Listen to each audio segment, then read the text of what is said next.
আসসালামু আলাইকুম রহমতুল্লাহি ওয়া বারাকাতুহু। দেখুন, রাত অনেক গভীর হয়ে গেছে,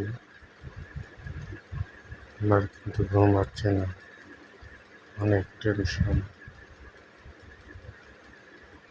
বর্তমান যে পরিস্থিতি, ব্যবসা বাণিজ্য খুব একটা ভালো নয়, তবে ইনশাল্লাহ আল্লাহ তাআলা যাকে যে হালে রাখে এটি আলহামদুলিল্লাহ, আল্লাহ তাআলার কাছে হাজার হাজার শুকরিয়া।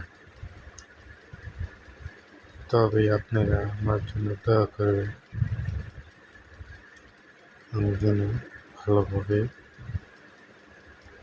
কাজ করতে পারি, ইনশাল্লাহ ঋণীতে মুক্তি হবে। আমার অনেক ঋণ, আপনারা সাপোর্ট করবেন, এই আমার প্রত্যাশা। আসসালামু আলাইকুম।